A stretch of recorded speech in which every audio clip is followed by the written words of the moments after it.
But hey, everybody, welcome back to the Minded James. We have a special guest today. We met through Instagram, just kind of started talking, and then we did a podcast. I was on his podcast. It was great. Absolutely loved it. Welcome, Joe Buck. How are you doing? Hey, no complaints on my end. Just kind of what we talked about off camera. It's getting ready for a busy week. I got some nonprofit stuff coming up that I'm doing pretty much the entire week. So, getting ready for that. Getting ready for warmer weather. I know, how's that Colorado weather right now? Dude, it's all over the place. Um, like last week, it was cold and snowy every day. This week has been warm, and then actually looking at the weather, we're forecasted for snow and rain for the next 8 days straight. Good God. Like, good God. See, like Ohio here, we have the cold, but without the snow. But we've had the rain too. So like, Hmm. it's you guys just get more snow. You guys Yeah. get way more snow because like when I was out there, it was so weird because when it would dump in Colorado, it would dump like a foot and a half, and then by the end of the week, it was gone. Hmm. Here, it dumps a foot and a half, and it just stays around. Like I could go out into a parking lot and just find a snow mountain that's full of dirt.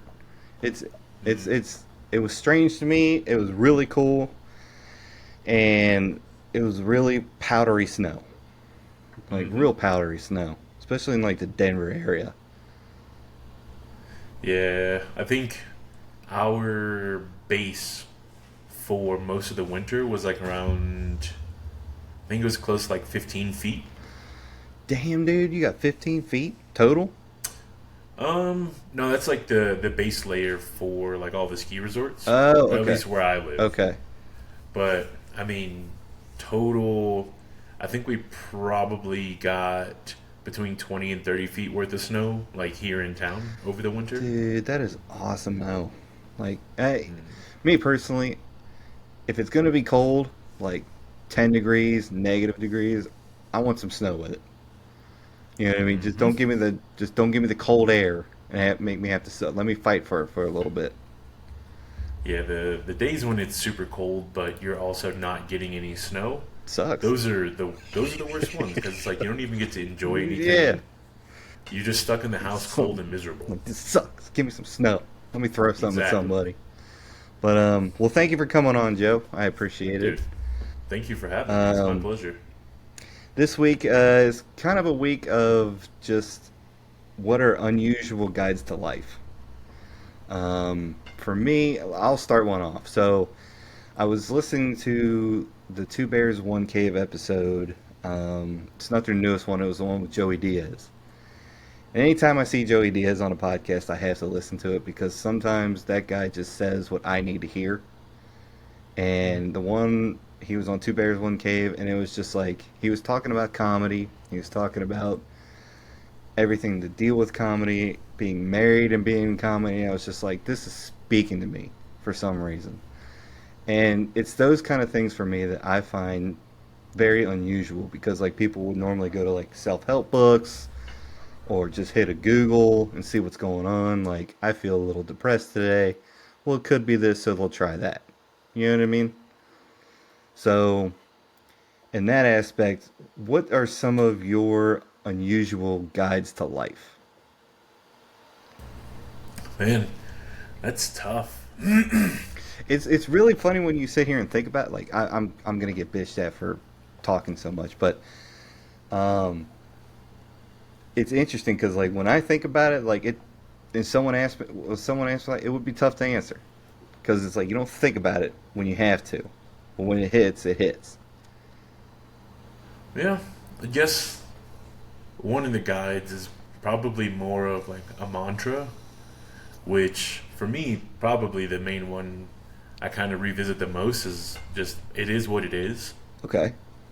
Like when you internalize a lot of things that are going on in the world around you, then it's going to really put a hamper on your ability to interact with other people.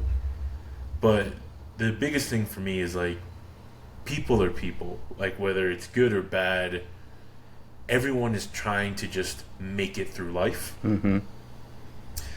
And unfortunately, along the way, we hurt one another, we help one another. So it's like sometimes you just kind of end up on the receiving end. Mm-hmm. And once you realize, like, we're all just struggling to get by in our own ways, it makes it a little bit easier to be empathetic towards certain people's situations. Mm-hmm. Like, when there's malicious intent behind it, then, of course, it's kind of like, I'm going to distance myself from this situation or this person if I have the opportunity to. Mm-hmm. But that, and I'd probably say one that I used to utilize a lot when I was younger, which was always the hard way. Which, Okay. if I had the option of taking the easy way out of a situation or struggling, I always chose to struggle because I felt it would help to make me a better person. Mm-hmm. When things are given to people constantly and they don't have to work for it, they don't appreciate it. Mm-hmm. So when good things happen, to them it's just another day. Mm-hmm. And I can honestly tell you, looking back on it, it was such a dumb mantra to live by. Like, I could have done this way easier. Yeah.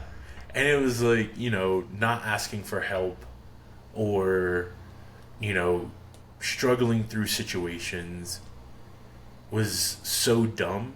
And, like, believe me, like, a part of me does genuinely believe it helped to make me a more resilient person. But at the same time, I'm just like, there were so many times where I went through situations that I didn't necessarily have to go through. Mm-hmm. And it's like, it's one of the ones where it's like, I would have rather guessed what I would have been like to go through the situation than to go through it and be like, God, this sucks. Yeah. Yeah. Sometimes, man, it just hit me right now. Sometimes I feel like that, like, I almost hate to say this, but, like, I get addicted to going through that struggle. Yeah, like, Not me, man. like, for some reason, it sounds stupid to say, but, like, I don't know. Sometimes when I'm in it, I enjoy it a little bit. But, like, when I'm through it or, like, beforehand, it's like, this is really going to suck. And I know it's going to suck, but why not? Let's see what happens. You know? Mhm. I think looking at situations either towards the tail end of them or sometimes as you're in the middle of it and realizing this isn't as bad as you thought it was going to be, and again, like, recognizing that resilience that you have to get through situations, it's exciting to be like, okay, like, I know I can get through this. Mm-hmm. So I mean, a lot of people don't have that ability. Mm-hmm. It's just like, this sucks. When is it going to be over? And then before you know it, it's over, and you don't even realize it because you're so focused. Yep. You're so focused. You're so focused on. Yep. Yeah, it's really strange. Yeah. You see it and you, like, you kind of like, when's it going to be over? But it's already been over. You know what I mean? You still Yeah. think you're going through it. Yep. Yeah, it's like when you got to go to the doctor and you're anticipating that shot. So you're like tensing Yep. up and you're squeezing your eyes and you're squeezing your fist. And then you're just waiting for it and they're like, we're done. Like, we've already put the Band-Aid on. Like, what? Like, what happened? Like, where was the prick? I mean, that's a good one. But, like, man, struggle's another one of those things where it's just like, it's a battle of the mind too. I feel like it's a big battle of the mind, and sometimes I like, these past couple weeks have been I've been on that struggle bus to where it's like, everything sucks right now. I mean, existentially, everything is good, but in the mind, it's like, I don't want to be here. Like, I don't want to do it. I don't want to go to work. I don't want to podcast. I don't want to do anything. Just want to lay in my bed and doom scroll.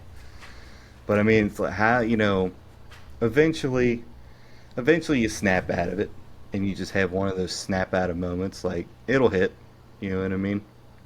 Hmm. Like so. Then again, that unusual guide to life pops up. You know, normally for me, it's like it's a Instagram reel or a TikTok that just puts me right back into it. So you know, the unusual side.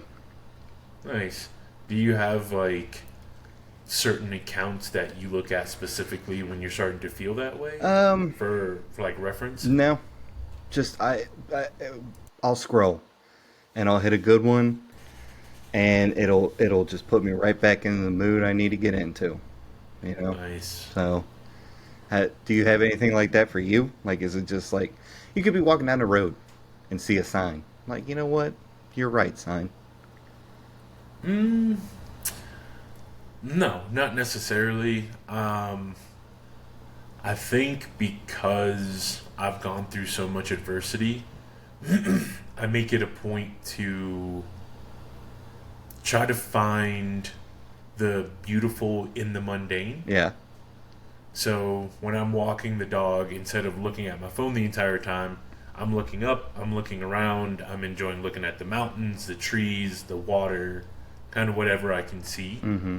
And then, Shit. oftentimes I utilize like internal dialogue where I'm talking to myself, I'm revisiting things that have bothered me and realizing, was I really upset about that situation, or was I upset about something else and it was just easiest to project that frustration onto this particular situation. Mm-hmm. Mm-hmm. And then it oftentimes helps. Not every time, but again, majority of the time, it is very helpful. And from there, I'm just like, the situation is over. There may be, things that extend from it, but Some remnants. just like with, yeah, exactly. It's Yeah. like just like with the shot, I can't wait for those things to happen, expecting them to, because they very well might not ever come, Mm-hmm. or it might be so far along that I've already forgotten about it. Mm-hmm. And even thinking about like regret and things like that, I make an active effort not to regret anymore, only because like putting that much energy and focus on something in the past won't change it. Mm-hmm. All I can do is learn from that particular behavior and not repeat it again in the future. Mm-hmm. Yep. Yeah. Regret. You said it. Regret. You can't change you can't change the past. Like I've these past this past year, I've had to come to realize that like the past is the past, and you have to leave it there. And for me, a lot of forward looking helps too. Um, I visualize where I want to see myself in the next 5 years, in the next 10 years, and you definitely think about it, and eventually you put that out into the universe, and it will come back to you. You know what I mean? So, like with streaming, I'll say for that, like this bed I have has LEDs in it, and I was buying it before I bought it, it hit me. I was like, I'm gonna use that for streaming. I don't know when or I don't know how, but like it is now happening. So visualization of like where I want to be or where you want to be will get you farther than anything I've. What am I trying to say?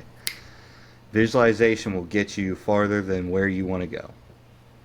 Yeah, So. it's those goals, like the small goals, big goals.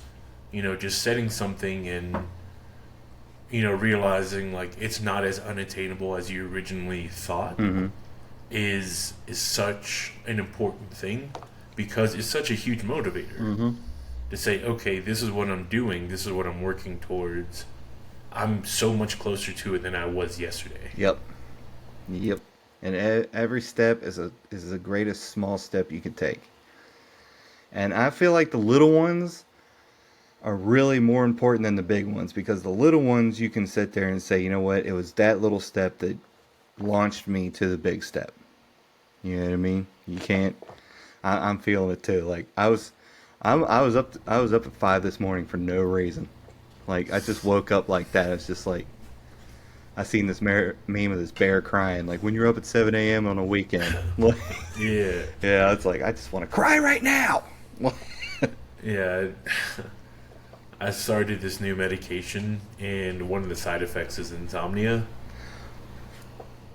What? Yeah, yeah, it Now, sucks. now, if you feel like if you want us to tell, is the side effect worse than what it's treating? Uh, I won't know until I go back and get my blood work done. Okay, okay. But is more of a preemptive measure to be like, Oh, hey, okay. take this and then come back. But that wasn't even the main side effect they were worried about. They were like, oh yeah, you could have like really crippling muscle pain to the point where like you won't be able to walk or like lift weights or anything. And I'm like, dude, if I can't lift weights, I'm not taking this. Yeah, But they were like, just ease your way into it. And unfortunately, the main ones are like it's mainly just insomnia and like a little bit of nausea here and there. okay. But it's like the side effects are wild. It's like, oh yeah, you could have hallucinations, you could have insomnia, you could have nausea, you could be dizzy, you could have crippling muscle pain. Like, well, I'm I'll like, take my chances without it then. yeah, I'm like, oh, sweet. I was unaware about any of this until I looked it up.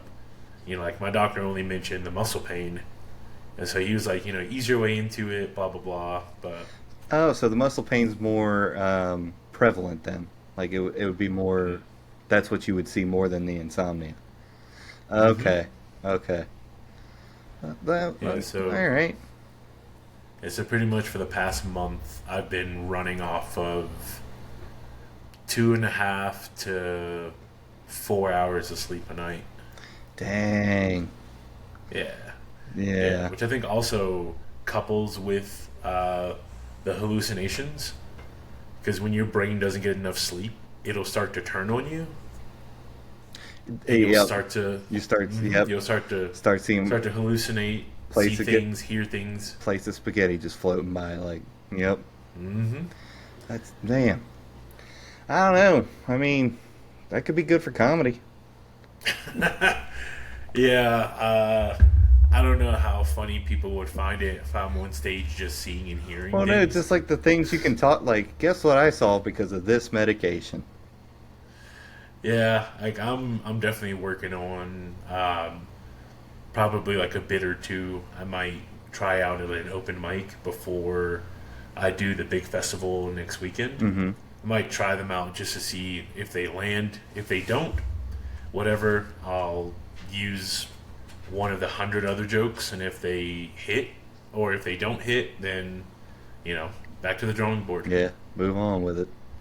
Hmm. So, yeah, I mean, man, I need to get back on stage, man. I've been afraid of that stage for so long now. I started like well, I was telling you on your show. I started there out in Denver, and I got back here in Cincinnati. It was just like I am just not. I'm not. I more or less. I'm just afraid of getting on stage again because it's just. I don't know. I bet a lot of comedians are like it's nerve wracking until you actually get up there and start going like getting into it and whatnot. And number two, I want to keep doing comedy in Denver. Like Mm. that's where I started doing comedy. That's where I started podcasting and streaming. So it's like it's a sentimental thing for me. You know what Yeah, I mean? But I absolutely. probably just have to get over that shit and just get out there. No, I mean, I'll tell you that that fear, it's either going to go one of two ways.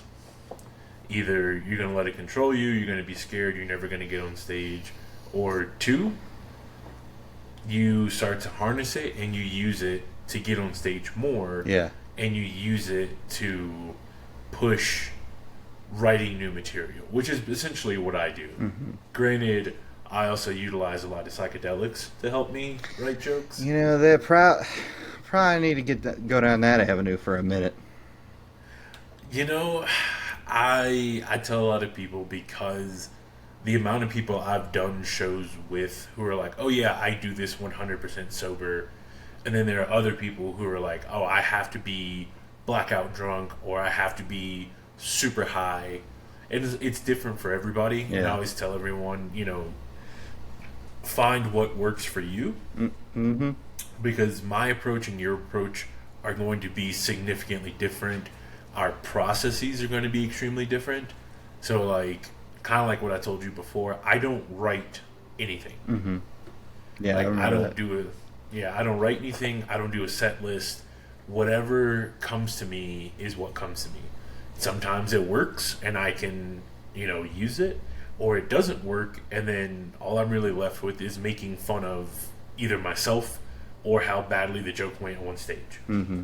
And then I just move on. But, bombing is a big, big part of comedy. Like, even the biggest comedian that you can think of or that you've seen has bombed recently. Mm-hmm. Like, sometimes it's the crowd, sometimes it's you, sometimes it's the delivery, it's the reception. There's so many variables that go into doing comedy. Because it's not a dialogue, it's essentially a one person show, and you hope that other people can relate to it. Mm-hmm. So, jokes that might land in Denver won't land in Cincinnati. Mm-hmm. And even jokes that land in East Cincinnati aren't going to land in West Cincinnati or land in Canton.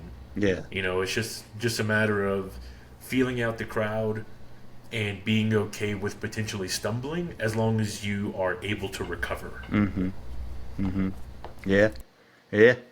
That is true. Like, if you can get used to bombing, it's a big part of the game. And I gotta tell you, like, uh, I don't know, bombing for me is like, I heard, who did I hear say this? Dave Chappelle. I think it was Dave Chappelle. He's like, if you can get used to it, you've won the game. Like, live, sit in the silence as well. Silence is powerful, and it's just finding my voice on stage too. I mean, and with writing, I write little ideas down.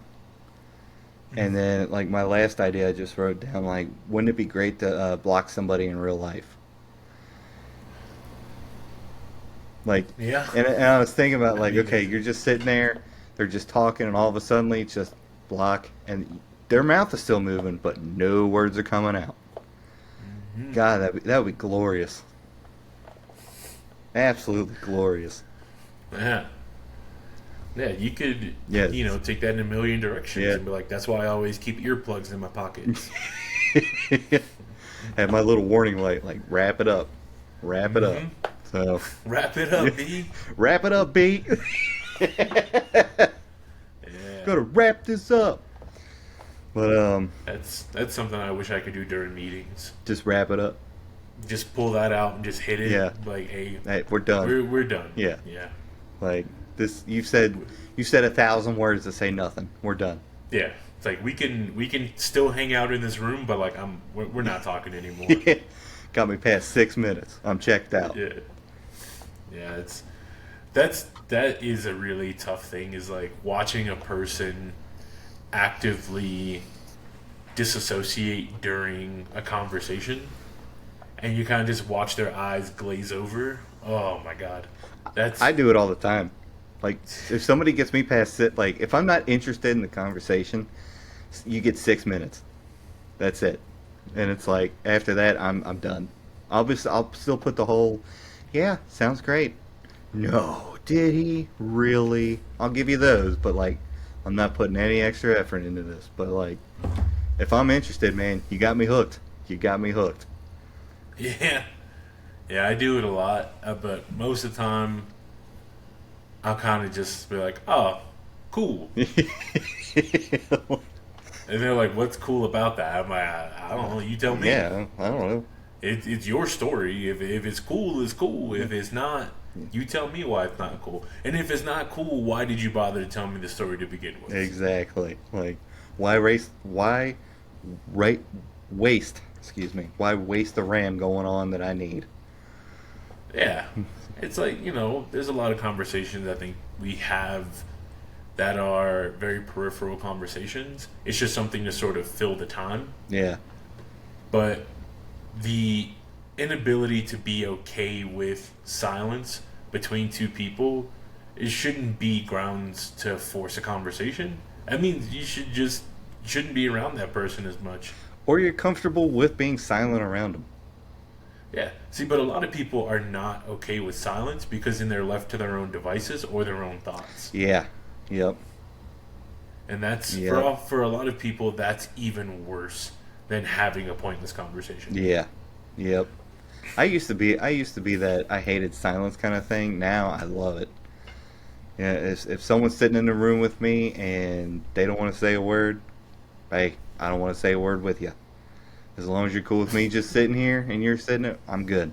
I'm perfectly good with it. Yeah, there's been a few times where that's happened, and I'm like, well, if I don't really need to be in the room with you, I'll just get up and walk out. Yeah, yeah, yep, And that's always a tough thing. Because people are like, well, why'd you leave the room? I'm like, well, why did I need to be there? yeah, Like, I can just look at a picture of you. Like, I can look at you through the window. But if I'm just sitting in here and there's no conversation being had, or there's no interaction, or there's no necessity for me to be here, then I would rather just go do my own thing. yeah, And then when we cross paths again, we cross paths. mm-hmm. Yeah, So I don't know. yeah, I guess it's kind of like the duality of it, like being okay with silence, but also realizing when you really don't need to be in a person's presence as much. mm-hmm. Yeah. That is a good point too. And I think I'm kind of starting to kind of feel it out. 9 times out of 10, I'll just stay there. Like if I'm sitting here, I'm just gonna sit here. Like it's not, Mm. you're not bothering me sitting, you sitting over there. But if you know, if I have to be here, then I'll have to be here. You know, it is what it is. So there you go. It is what it is. It is. See, it comes back at the times you least expect it. Yep. Yep. So what you got going on for the rest of the week, man? For the rest of the week, tomorrow, I'm doing or I'm hosting a breakfast for a local nonprofit. Mm-hmm. It's called Treetop. It's a child advocacy center. Okay. So they serve a pretty big area. It's essentially all of District 5. Mm-hmm. So they assist children with getting out of abusive situations, getting them proper assistance, whatever that may mean, whether it's, again, remove them from situations, psychological help, emotional help, anything like that. Mm-hmm. Um, we're doing a breakfast tomorrow to help raise money for them. Okay. So that'll be most. Well, no, it's only like 3 hours long, but I'm trying to get there early, help set up, and then afterwards I'll help break down. Hopefully, eat a little bit of food, and The then favorite flavor is free. dude, exactly. The favorite flavor is then, free. then after that, like I said, I've got. Oh man, got a show Wednesday. Well, work Monday and Tuesday, show Wednesday, work Thursday, Friday, show Friday night, Saturday night, Sunday night, and then just hang out with my girlfriend in between. There you go. Yeah, because she's down in Denver, so I'll hang out with her, and then You said you're about an hour I, north of Denver, right? Oh, excuse me. I'm west of Denver. Yeah. Yeah. Yeah, Okay. yeah. Why did oh, north. So I dated a girl who lived in Fort Collins when I was in Denver. So Mm, north has always just been the gotta go north. So yeah. See, I've never been to Fort Collins. it's very plain. Like it's just flat Yeah. lands. I mean, you get the mountain ridge and whatnot, but like where she lived, it was just very flat. So I mean, it you know, I we went through the town of Old Fort Collins, I think it was, and it was kind of cool to Mm. see. But I mean, you know, Yeah, I think everything out there is like relatively pretty flat yeah, until you go like a little bit more west. So like Boulder West yeah. is, the mountains themselves, which is up where I am. Okay, so you're out by Bolt, so you're past Boulder then. Oh yeah, I'm so Breck is the closest town to me. Okay, So Breck, Frisco, Silverthorne, and Dillon are the four towns that make up Summit County. okay, So like Breck Ski Resort, Keystone Ski Resort, Copper Mountain, Vale, A Basin, and Loveland are like the six closest to me. okay. All Yeah. right. So is it kind of a one horse town, as they say? It used to be. Yeah. It's getting a lot bigger. We're seeing a lot of multifamily units being built. Okay. So a lot of the old single family homes with a bunch of property, they're demoing those and putting up like quadplexes, duplexes, apartment buildings, things like that. But I think Frisco maybe has like 3,300 residents. Okay. Yeah. That's not bad. No, it's pretty cool overall. It's still very walkable, but during peak season you do have to watch out because there's a lot of idiots who come up here. Idiots as in like tourists, or Yeah, yeah. are you Like, close to Telluride? no, Telluride's like 5 hours, I think, away from me. Okay. So Rocky Mountains, the Rocky Mountain National Park, is that close to you? Rocky Mountain National Park is. I'll tell you right now.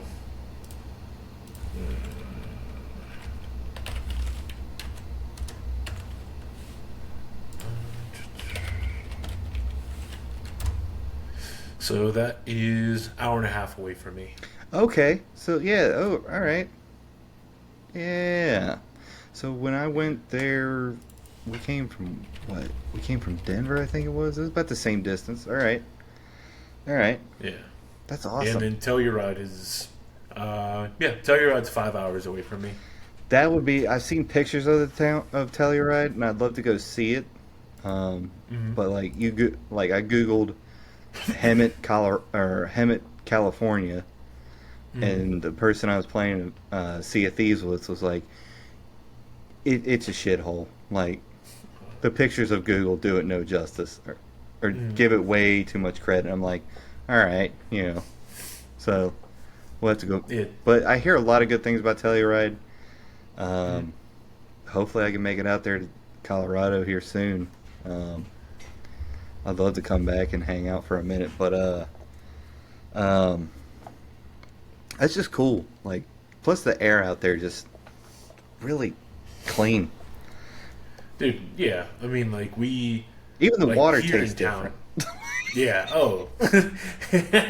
Yeah, it's crazy. Like, when your water isn't coming from a state away or, some other thing, like, our water here in town is all from, like, snow melt. And we don't use fluoride or anything in the water system here, at least not here in town. I don't know what the other towns do. But, being able to hike and see where all of our water comes from is pretty cool. That's awesome. I mean, Hmm. God, the water just tasted so damn good out there, even from the tap, dude. It tasted so much better. Hmm. So, but like, I have a bald ass head. Uh, The male pattern baldness is strong on this side of the computer, and man, I wouldn't wear a hat some days when I was working out there, and it was just cherry red, like cherry red, and it was wild. It hurt, but I mean, like, that's Colorado sunburn. That's not Ohio sunburn. Like, yeah. Yeah, I shaved my head one time in college because I went to a lady who said she could cut my hair. She could not. And she did an abysmal job to the point where I was just like, you know what? It's all got to go. Yeah. So I shaved my head, and I think it was like that for maybe a month. Yeah. But now I just wear hats because it's easier, but my hair is it's pretty long. Yeah. But yeah, dealing with it gets kind of annoying sometimes. Yeah. So I Mm-hmm. don't know. I told my barber like once it starts to go, like I'm shaving it all off. But he got kind of mad at me for saying that. He's like, bro, you're older than me and you have way more hair than I do. He's like, I'm closer to shaving my head than you'll ever be. Like, what? You want some? What? Yeah, I was like, it might not fit. Yeah. You know, you can glue it onto your blonde head, but it might not. You might get a lot of questions. Yeah. But yeah, so Colorado, what a gorgeous state.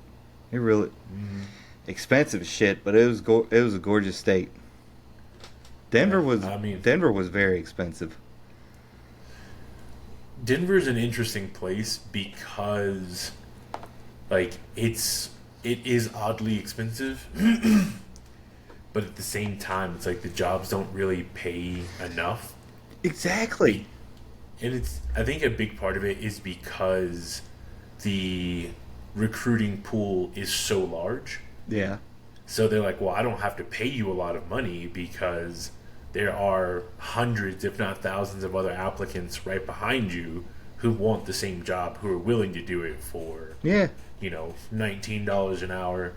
And I'm like, dude, $19 an hour, that's what we pay people at the fast food places up here. No shit, And we really? can't even. Yeah. Yeah, like, I think, like, the average starting pay for fast food workers up here is like $15, $16. Some of them, That's like McDonald's, I think started off at like 18. that's good. That's really good. Oh, I mean, when you factor in cost of living and all that type of stuff, you're probably, that's mainly for like older people and high school students is what they kind of aim for with that. Yeah, if you're working at McDonald's at like 35, something went wrong. I mean, sometimes you just got to start over. That And I mean, that- depending too. Like, if I was just like, right now, I'm a welder. I make pretty good money for where my living situation and whatnot. But like, if I was just gonna say, you know what, fuck it, we're just gonna do comedy, podcasting, and streaming. I don't care about what I do. And McDonald's is paying $18 an hour. I'd go. Yeah. I'd go. It's one of those jobs where it's like I don't have to put that much focus into it. I can focus over here. Yeah. So I think I would go back to bartending if I did comedy full time. bartending. So did you go to bartending school? Fuck no, man. Oh, okay. Like, I learned everything, like, on the job, essentially. Like, when I was a chef, I didn't go to culinary school. I learned everything the old-fashioned way. It was getting yelled at by an old Mexican man. Then bartending, you start off as a bar back, watching the bartenders, you kind of get an idea of what drinks go into what you need to do. And then everything else is like, for the most part, unless you're working at like a high-end place or a place where a lot of people are coming when they first learn how to drink, for the most part, it's very simple drinks. Whiskey, Coke, Jack and Coke, gin and tonic, gin and soda, something like that. Yeah. But when you go to like the high-end places, then it's like, oh, I want a dry martini. I want, an old-fashioned. I want a paper plane. No, you want a Man. Budweiser. That's what you want. That's exactly what you want. That's awesome. You want to though. take like, you want to take this Coors Heavy and you want to get out of my face. and you will drink this and enjoy it. But bartending seems to be like, my dad was a bartender, and it's one of those kind of things I've always wanted to try, like just bartending. I bartended at a wedding where it's like just a bunch of rednecks who want a Budweiser, and every once in a while you get like, "Can I get a tequila and soda?" Like, sure. Like, Yeah, like, but that's a big part of it. It's like people, again, unless they're out with their friends, or unless they're just getting into drinking, for the most part, people don't really like drink with a lot of variability. It's like, this is what I like, this is what I want. Most places up here, it's like either Modelo and shot of tequila, or Jameson and PBR. And that's majority of the time the combo that people get. okay.